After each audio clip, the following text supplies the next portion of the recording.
Ser Podcast.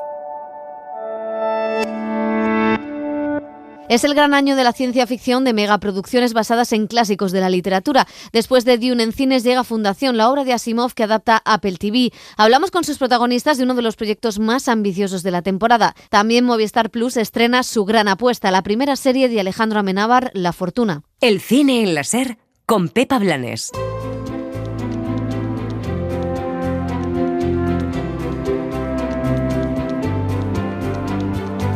Las series. Y así, aventureros, con esta música que dan ganas de ir a buscar tesoros, abrimos la sección de series de televisión. Dani Garrán, ¿qué tal? ¿Qué tal, Pepa? Muy bien. Y sigue con nosotros, por supuesto, Romero. Y vamos a empezar con el gran estreno de la semana. Es un estreno español y supone el salto a la televisión de un señor que ha ganado un Oscar, ha ganado muchos Goyas, ¿no? Que es Alejandro Amenábar. Sí, ese señor del que usted me habla ha escrito el guión de La Fortuna junto a Alejandro Hernández y dirige sus 6 capítulos. Es una adaptación de la novela gráfica El Tesoro del Cisne Negro, de Paco Roca y Guillermo Corral, y gira alrededor de una nave encontrada por una empresa cazatesoros. Con todos los indicios apuntando a que se trata de los restos de un navío español, un par de jóvenes se embarcan en una aventura burocrática para intentar recuperar el tesoro como patrimonio de su país. El nuevo diplomático del Ministerio de Cultura, un joven motivado y con ganas de aprender, es el que arranca esta expedición. Aquí no necesitamos un diplo. ¿Un qué? Un diplomático. Pero como nos obligan desde Moncloa, tuvimos que convocar la plaza. Pero yo he aceptado este puesto porque iba a ser el asesor diplomático del ministro. Claro, y yo soy el jefe del gabinete y aquí me tienes haciendo de telefonista. Si es que desde la crisis no levantamos cabeza. Claro. Mira, Alejandro, aquí lo que necesitamos son funcionarios. Pero funcionarios, de verdad, que luchen por promover nuestra cultura, no diplomáticos encorbatados. Pues ese joven motivado es Álvaro Mel, el actor que encarna este Tintín moderno como protagonista de un elenco que, al igual que la serie, cuenta con representación de España y Estados Unidos. Carra Lejalde, Manolo Solo y Ana Polvorosa son esos héroes patrios que litigarán junto a Clark Peters contra la empresa Atlantis, con actores internacionales como Stanley Tucci y Tiana Miller. Amenábar desarrolla toda una historia de aventuras para honrar a esos héroes anónimos que son los funcionarios y ahonda en la importancia de cuidar la cultura, siempre tan olvidada por nuestros políticos. Yo siempre he admirado mucho a los diplos. Siempre. De hecho, es una carrera que me hubiese gustado hacer, aunque yo no sirvo. Pero muchos otros escritores han llegado a ser grandes diplomáticos, ¿sabes? Y aquí me tienes, de ministro de Cultura, aunque no me dejan hacer nada. La cultura se acabó. Adiós. Este país no entiende que la cultura es lo más importante, lo es todo. Lope de Vega, Cervantes, Calderón, Picasso, Dalí, Velázquez, coño, ese es nuestro petróleo. ¿Cuánto vamos a utilizar este corte? Ese es nuestro petróleo que ahora mismo está cotizando a la baja, desgraciadamente. La serie de Movistar Plus fue la única serie que se ha presentado en la sección oficial del Festival de San Sebastián. Allí pudimos hablar con Amenábar, también con algunos de los actores protagonistas. El director nos contaba que quería hacer una historia de aventuras clásica, muy Spielberg, ¿no? Pero sin dejar de mostrar esa idiosincrasia española. Esta es una aventura de despacho. Es decir, le pasan el viaje, el protagonista o los protagonistas hacen viajes muy fuertes y casi diría que épicos, es una especie de lucha de David contra Goliat, pero todo se barrunta en los despachos. Entonces eso te permite jugar la aventura, sí, pero con pues con decorados que están más a pie de calle. Ese creo que es el punto especial que tiene la serie. Y luego es verdad que igual esto también pasaba en Tesis, que en Tesis estaba jugando con un género que pertenecía muy al cine de Hollywood y estaba metiéndome en la Facultad de Ciencias de la Información y de hecho alguno de los personajes era un compañero mío de clase. Estaba introduciendo algo muy de aquí mezclándolo con algo de allá y es verdad que cuando entramos en el mundo español, que además quise contraponer en esta historia al mundo norteamericano, entramos en yo quería que fuera un mundo muy español y que se respirara España. Pues la batalla judicial que presenta la serie enfrenta al Estado español con una empresa feroz estadounidense. Con ello el director quería mostrar no solo la forma de ser o la cultura de los dos países, sino también dos formas de actuar, la del bien común frente al egoísmo. Y en general sí me gusta, ya no solo hablar sobre personajes, hablo sobre las dos culturas que decía antes, la norteamericana y la española. Quería hablar de luces y sombras, no quería hacer una geografía sin más del retrato de los españoles y una crítica al mundo americano americano quería precisamente en esos dos personajes que encarnan Stanley Tucci y Clark Peters, estás viendo el interés individual y egoísta, y una persona razonable, honesta, que piensa en el bien común, que piensa que las cosas deben hacerse con honestidad. Uno de los grandes temas de la serie, que es transversal a todos los capítulos, es la reivindicación de la cultura como ese petróleo de nuestro país, como escuchábamos a ese ministro interpretado por Carra Erejalde. Amenábar ha plasmado esa tendencia que tenemos de que nos gusta discutir por todo y de no valorar el patrimonio cultural tanto como deberíamos. En España nos gusta pelearnos por todo. Es un país que cualquier persona que haya vivido fuera, a lo mejor deportistas, te dicen que aquí se vive muy bien y sin embargo no saben por qué, no entienden por qué nos estamos peleando permanentemente. Somos de sangre caliente. Y la cultura, eso se da especialmente. Y a veces te sientes en el ojo del huracán, o haces una película y la película acaba siendo protagonista por otras cosas más que por sus valores artísticos. Y creo que posiblemente se deba a que, bueno, cuando tú ves un éxito deportivo fuera, eso no implica un cuestionamiento o una reflexión sobre la sociedad, pero es que las personas que nos dedicamos a la cultura lo que hacemos es comentar la sociedad que nos rodea, y en este país, como se choca por todo, y ahora más que nunca, abres la boca, dices Franco y ya te vienen flechas por la derecha, flechas por la izquierda y flechas del frente. Entonces, quizá por eso los éxitos incluso fuera, que deberían celebrarse como grandes éxitos, como se celebran los grandes éxitos deportivos, aquí pues generan una controversia tremenda. Claro, es que hablábamos con él de esa Copa Volpi de Penélope Cruz. Él ha ganado un Oscar, ha ganado en Venecia, y de alguna manera parece como que no hubiera hecho nada nunca, ¿no? O que como que muchas veces no se tienen en cuenta esos éxitos mientras celebramos a Rafa Nadal, que no digo yo que no haya que hacerlo. Pero que sea compatible. Claro, exactamente, por eso. Y el otro de los grandes temas de la serie es esa figura del funcionario español, como el currante que está a la sombra de las figuras de los políticos, que son los que le sacan un poco las castañas del fuego. Ellos son los que consiguen que las cosas cambien a pesar de las dificultades burocráticas y de las carencias, sobre todo económicas, de nuestro sistema. Ha sido muy curioso cuando hemos ido documentándonos y recabando apoyos para esta producción, porque han intervenido muchas instituciones, y había un poco la sensación de que nosotros también en este tipo de situaciones tenemos que ver y solucionamos problemas, etcétera. Pero claro, la historia está contada desde el punto de vista del funcionario, con lo cual el héroe iba a ser el funcionario, eso lo tenía claro. También mostramos un poco los problemas del sistema y la falta de medios, y siempre la persona, el zoquete que no quiere dar palo al agua. Bueno, pues Amenábar es ya uno más de todos esos directores de cine que se pasan a hacer series de televisión, un fenómeno, según dice, que no es nuevo y que cuya planificación no dista mucho de la forma en la que se desarrolla una película.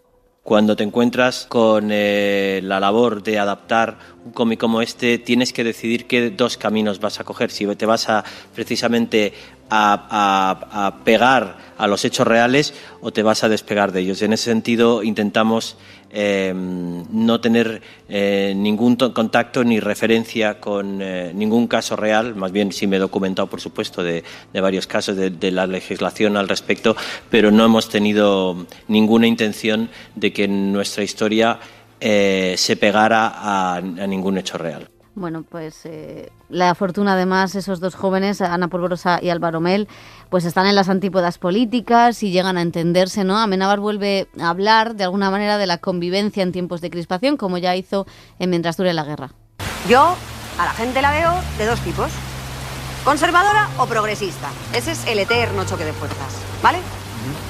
Y es que las propias palabras te lo están diciendo. Conservador, conservas, te mantienes, te refugias, te quedas en el pasado. Progresista, progresas, avanzas, miras hacia el futuro. Ya. Y entonces yo soy de los que no miran al futuro, ¿no? La gente como tú tiene miedo a cambiarlo. Ya. En el fondo lo vuestro no es más que eso, ¿eh? Es miedo al futuro. Miedo al futuro. Pero que no pasa nada, tronco. Que para contrarrestarlo ya estamos la gente como yo. Bueno, dos protagonistas con dos ideas políticas diferentes para hablar de la reconciliación. Efectivamente, en esta historia hay dos personajes que tienen ideas políticas distintas. Fue algo que un elemento que incluimos desde que empezamos a escribir, y vimos que encajaba. Y es verdad que eso entronca con mi película anterior, supongo que como todo el mundo crezco, adquiero conciencia, adquiero responsabilidades y ser ciudadano es una de ellas. Tampoco me gustaría ser un Pepito Grillo diciéndole a la gente todo lo que pienso sobre la sociedad, pero bueno, siempre es bueno meter algo de lo que piensas, de lo que te rodea. Ana Polvorosa es la que interpreta a esa funcionaria progre e idealista que contagia todas sus ganas de luchar para que se haga justicia. Yo añado que precisamente como ese enlace que tienen los dos personajes y que de repente se encuentran como su opuesto enfrente y esa lucha por conocerse también a uno mismo gracias a haber conocido al otro. Eso era muy bonito lo que les ocurría, esa unión y ese enlace que tienen los dos y cómo terminan encargándose de tratar un poco los prejuicios que tenían anteriormente. Bueno, pues ahí se puede enamorar una roja de uno de derecha, según Alejandro Amenábar. Esa es la tesis de La Fortuna. Una serie que no sabemos si cumple o no las expectativas de lo que esperábamos. Porque, claro, dinero hay un rato. Un ratito, sí. Bueno, es como la gran apuesta de Movistar para este otoño y para esta temporada en general, ¿no? Para la vida. Para la vida es su gran superproducción. Es verdad que a mí la historia me parece apasionante, siendo una historia de aventuras y común, pero de casi un thriller judicial, una historia de aventuras. Pero creo que el guión no está mal en ciertos momentos y los actores algunos están muy bien, pero que luego es una serie un poco plana, que no hay riesgo en ningún momento y que puede costar lo mismo con más riesgo visual y en el guión. Y me da pena que no le pido lo que no es, pero sí que es verdad que viéndola me parece demasiado correcta, demasiado plana, incluso me sobran recreaciones históricas, porque lo que me interesa son los protagonistas, que los acompañen en esta batalla, como decía, de David contra Goliat. Así que, pero vamos. Yo creo que es muy entretenida, creo que cumple con creces toda esa parte de divertimento, ¿no? que decía Amenábar que era lo principal por lo que se había embarcado. Creo que también la mezcla de géneros la hace muy bien, ese thriller burocrático, la parte de la investigación, la parte de los despachos. Creo que a la hora de hacerlo arriesga muy poco y la trama esa amorosa entre los dos jóvenes también diluye un poco toda la parte de la aventura y creo que el final y el clímax de la serie se ve un poco desde el principio, sabe a dónde te va a llegar perfectamente y no hay mucho riesgo y no hay mucha intriga. Entonces esperaba un poquito más de la marca Amenábar. Fíjate, hay riesgo en cosas que en las que yo no me imaginaba, ¿no? Como esa defensa a ultranza de la cultura, que me parece además que llega en un momento muy importante, o la cosa de la reconciliación, que ya venía él hablando de esta cosa que quizá a mí me parece como demasiado manida, ¿no? El estereotipo de los dos personajes, el llavero de España, o sea, me parece un poco ya como demasiado fácil, pero sí que es verdad, o el hecho de que meta fosas comunes, eso me parece que Almodóvar, Amenábar y Saura estén hablando de las fosas comunes de la memoria histórica desde historias completamente diferentes, me parece muy atrevido. Y luego en la puesta en escena, sin embargo, lo que yo esperaba que fuera una cosa mucho más fuerte, me parece mucho más sencilla, ¿no? A mí me parece que es una serie que la he disfrutado muy bien, que es una serie de aventuras, me gusta mucho la propuesta, la idea del cómic, el adaptarlo, el que se vaya a lo irreal muchas veces, ¿no? Con esos juicios, esas vueltas de tuerca. Me gusta el reparto casi, o sea, me voy acostumbrando a ellos, pero sí que es verdad que le falta algo más, le falta un escalón más, ¿no? Y luego es una historia sobre el patriotismo, las formas de ser patriota en este país. Sobre cómo hay que ser patriota defendiendo la cultura, como en el cine láser. Efectivamente, hay muchas formas de ser patriota. No hay nadie más patriota que nosotros, así que, pero vamos a dejar un poco España, vamos a pasar al gran estreno de Apple TV, igual por esto nos quitan puntos, con el que entra en la primera división de la ciencia ficción. Parecía imposible adaptar una saga literaria tan densa como la de Fundación de Asimov, pero ya se ha estrenado y Dani ya la ha visto.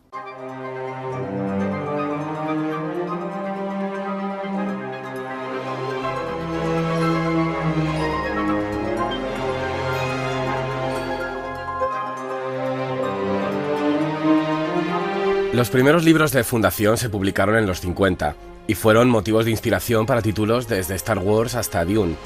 Con ellos, Isaac Asimov se convirtió en uno de los grandes nombres de la ciencia ficción del siglo XX y desarrolló una ambiciosa saga que rápidamente se convirtió en un clásico. Con sus leyes de la robótica y la forma de aplicar las matemáticas a las predicciones, el autor de origen ruso imaginó toda una galaxia tan ambiciosa como inadaptable al audiovisual. Hasta hoy. Yo viajaba años luz, mientras mi mente se abría a más y más mundos, pero nunca llegaba a Terminus, orbitando en los confines más remotos de la civilización, sin apenas la huella del hombre. era el final. Prácticamente como un reto personal, así se tomó el director y showrunner la adaptación de esta obra, llena de ideas y filosofía.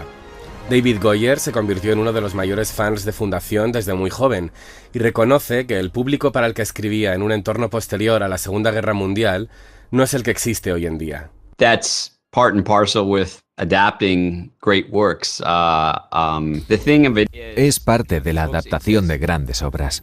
Sabes que los libros existen, pero la serie no son los libros. Todos sabemos que si la serie funciona, tendrá que llegar más allá de la audiencia que lee los libros y de las personas que se consideran fans de la ciencia ficción. El propio Asimov sabía que si alguien adaptaba tendría que tomarse libertades. En cuanto a la filosofía que contiene, muchas cosas importantes ocurren fuera de la pantalla o entre conversaciones. Él creó una alegoría sobre los tiempos contemporáneos en el pasado, así que ahora tenemos que hacer referencia a lo que está sucediendo en el mundo ahora. Para conseguir la aprobación de Apple y llevar a cabo una idea que se podrá extender a las 8 temporadas, Goyer ha decidido llenar los espacios que el libro dedica a las conversaciones a través de los personajes. Tomando como punto de partida la sencillez de la escritura de Asimov, reinterpreta personajes y enseñanzas poniendo ciertos protagonistas en primer plano. When one is adapting a work like Foundation, or earlier when I worked on Batman Begins with Chris Nolan, Cuando adaptas una obra como Fundación o cuando adapté Batman Begins con Christopher Nolan, lo más divertido era rellenar los espacios en blanco, encontrar ese momento, por pequeño que sea, en el que la obra original se hacía nuestra. Eso te permite mucha libertad creativa. Por ejemplo, Gal Dornick es un personaje secundario en la primera historia, y decidí desde el principio que quería partir desde su punto de vista en la primera temporada. Mi intención era que esta serie atrajera a personas que habían leído el libro y que no eran necesariamente fans de la ciencia ficción. Pensé que era importante retroceder, presentar el mundo natal de Gal y aprender a través de sus ojos. Es un ejemplo perfecto de cómo rellenamos los huecos que dejaron para nosotros en el libro. Cuando miré en el primer radiante, pude ver la oscuridad. Al principio me dejó sin habla, era desalentador. Pero luego profundicé y creo que vi un tenue resquicio de luz al final de todo. Cuesta más construir que quemar. Y yo quiero construir, Harry.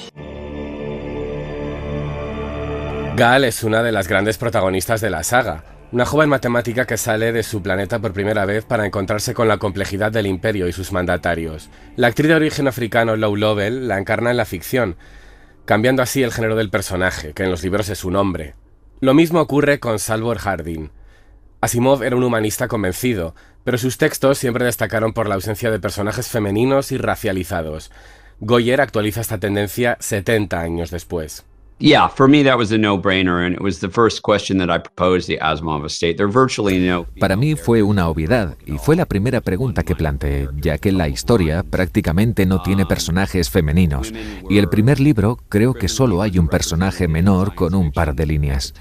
Las mujeres estaban injustamente subrepresentadas en la ciencia ficción en ese momento. Había muy pocas autoras trabajando. La mayoría de ellas estaban dirigidas por un hombre, y obviamente vivimos en un mundo muy diferente. La primera pregunta que planteé a la hija de Asimov, Robin, fue cómo se sentirían si intercambiábamos a Gal y Sauber de género, y me apoyó. Estuvo de acuerdo con esa decisión y sintió que su padre también lo estaría.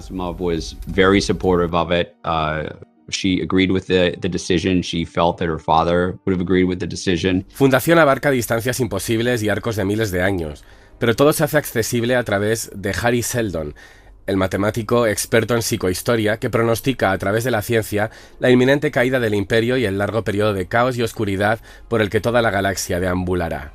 Jared Harris es el actor que la interpreta en la serie de Apple. Well, if you've read the books at the point where this story is taking place, Harry Seldon's in his mid-70s. Si lees los libros en el punto en el que se desarrolla esta historia, Harry Seldon tiene más de 70 años y está en silla de ruedas. Estamos creando una versión de él que es más joven, pero sigue siendo el mismo personaje. Hay una gran responsabilidad por la que intentas asegurarte de que te mantienes fiel al espíritu del personaje, pero obviamente tenemos diferentes órdenes en términos de la narración, porque es un medio audiovisual. Hay pasajes de los libros con conversaciones que se prolongan durante 30 páginas. La gente no se va a sentar a mirar eso en una serie. El imperio caerá. El orden sucumbirá. Las guerras interestelares no tendrán fin.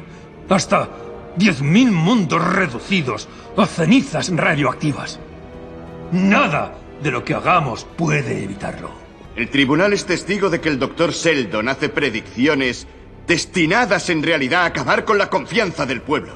No soy un revolucionario. Entonces, ¿usted qué es? Intento suavizar la caída. One of the great things that you can do with sci-fi. Una de las mejores cosas que puedes hacer con la ciencia ficción es que puedes contar una historia sencilla y entretenida de aventuras a través de planetas y viajes en el espacio. Y si quieres, puedes verla y pasártelo muy bien y disfrutarla. Pero la buena ciencia ficción tiene la habilidad también de comentar los tiempos en los que la gente está viviendo. Está muy claro para el espectador cuáles son los paralelismos con la realidad. No intenta transmitir un mensaje deliberado de lo que está sucediendo, pero si miras con atención, verás los paralelismos de inmediato. La fundación original no tiene un villano claro, sino que los protagonistas se enfrentan a una gran institución, el Imperio, que se resiste a reconocer su decadencia. Esta adaptación lleva en lo abstracto de esta idea a elementos más concretos, con la figura de 3 clones de diferentes edades y que convergen en el actor Lee Pace en su edad adulta. I can only bring to the character what I've got, which is, my body, my mind, my experience. Yo solo le puedo dar al personaje lo que tengo, mi cuerpo, mi mente, mi experiencia, la forma en la que entiendo las cosas. Además, me encanta este género. Crecí leyendo El Señor de los Anillos y El Hobbit. Me encanta la ciencia ficción, especialmente este tipo de ficción especulativa que saca a los humanos del contexto de la Tierra en el siglo XXI. Ahora tenemos una muy confusa conversación circular acerca de la política estadounidense, el coronavirus, Internet. Lo que estamos tratando de investigar en esta historia es lo que significa ser humano. Es en lo que hemos estado trabajando en los últimos meses, y ahora es el momento de invitar a la audiencia a investigar con nosotros. Yo tengo mucho cuidado de no dar conclusiones sobre lo que creo que es. Tenemos una gran oportunidad de desarrollar ideas como ¿dónde está el alma en los humanos? ¿Está en el cuerpo?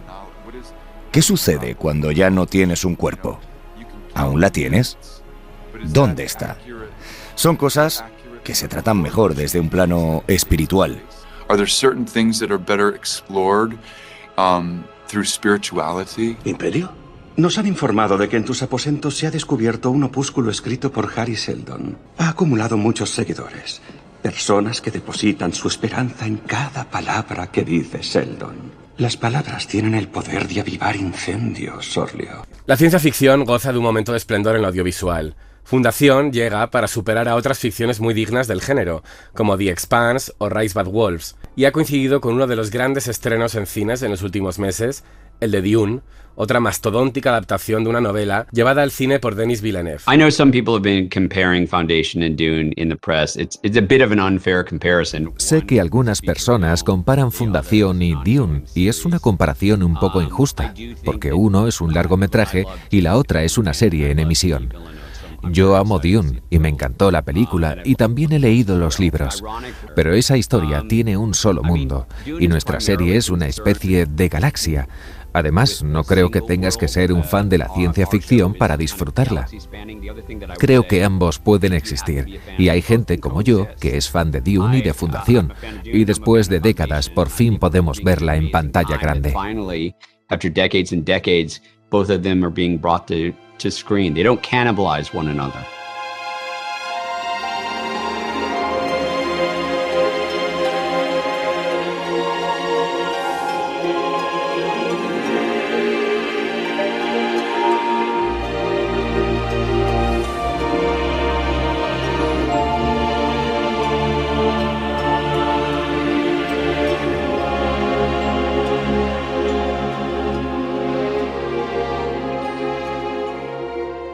Suscríbete a El Cine en la SER. Escúchanos en directo en la SER los sábados a las 7:30 de la mañana y los domingos a las 3 de la madrugada. Cadena SER. La radio.